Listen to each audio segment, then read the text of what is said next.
2010. Swala sasa la kuitwa hospitali ya TB lilifutika, ila watu wengi bado wanasema hospitali ya TB Kibong'oto. Hilo jina halipo tena. Hii ni hospitali ya maalum ya taifa ya magonjwa ya kuambukiza. Na tunaposema magonjwa ya kuambukiza tunamaanisha yanayosababishwa na virusi, bakteria, protozoa pamoja na fungus. Kwa hiyo kundi la virusi kama Ebola, Marburg, HIV and others, chikungunya, Rift Valley fever, vyote hapa ndio center yake. Kifua kikuu nani bakteria, mfano kifua kikuu, anthrax, mkoa wa Manyara tuna spots za anthrax hapa na pale kwa wachimbaji kuta wanyama wamefariki, lakini inaenda kumwathiri pia binadamu, na athiri ngozi na athiri mapafu. Ni moja ya maeneo ambayo tunajikita nayo pia, pamoja na magonjwa mengineyo. Kwa hiyo iliitwa hospitali maalum ya taifa ya magonjwa ambukizi Kibong'oto. Na hivi sasa Mheshimiwa Rais mwaka 2022 alisaini muundo sasa wa kitaasisi. Tarehe 4 mwezi wa 7 2022 tuna muundo wa kitaasisi. Na sasa tuko kwenye transformation, yuko kwenye final stages ya kusign instrument ya kisheria. Tayari hatua za awali kwa AG, mwanasheria mkuu wa serikali, na hatua tumeshamaliza. Kwa hiyo tunasubiri tu mkono wa Mheshimiwa Rais. Akisha sign instrument, tayari hii itakuwa taasisi kamili ya serikali ya magonjwa ya kuambukiza.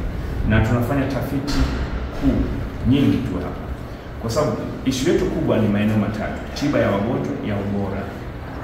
Yaani hatufanyi kwa kubahatisha, ndio maana tunatumia maabara.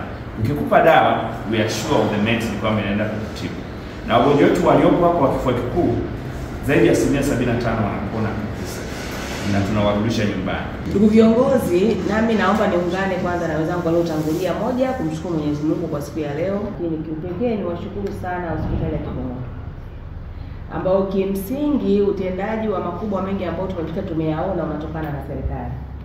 Serikali imefanya kazi kubwa sana ya uwekezaji kwenye sekta ya afya. Tumeona katika kipindi hichi kifupi cha uongozi wa Mheshimiwa Daktari Samia Suluhu Hassan, kwa sababu mkurugenzi katuambia miaka mitatu nyuma iliyopita hilo jambo hapo halikuwa. Eneo hili halikuwa kama lilivyo. Uwekezaji mkubwa sana, lakini leo nimeshangaa, nimeona mitambo ya kisasa na teknolojia za juu. Tuna kila sababu ya kujivunia kwamba tuna kiongozi mahiri mwenye maono.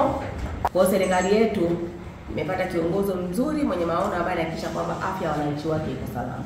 Afya ni msingi wa maisha, afya ni msingi wa uchumi, lakini afya ni usalama. Kwa tunapokuwa na uhakika wa afya, maana yake tuna uhakika wa usalama wa taifa letu. Kwa naomba niwapongeze sana hospitali ya Kibong'oto, mkurugenzi, wataalamu wako wote na watumishi wote kwa kuunga mkono juhudi za serikali na kusimamia miradi na uwekezaji mkubwa kwa manufaa ya wananchi wote wa taifa hili. Ikafuatilia kwa pamoja yale yote ambayo yanaweza kuleta athari na utekelezaji wake, tunaweza tukapiga hatua katika kutatua hiyo changamoto. Lakini mwisho kabisa unapokeza sana Kibong'oto. Nimefanya kazi wilaya kwa miaka 5. Nimekuja leo baada ya kipindi kirefu sana, nimeona mabadiliko makubwa hadi nikahisi napotea. Kwa hiyo napongeza sana serikali. Asante.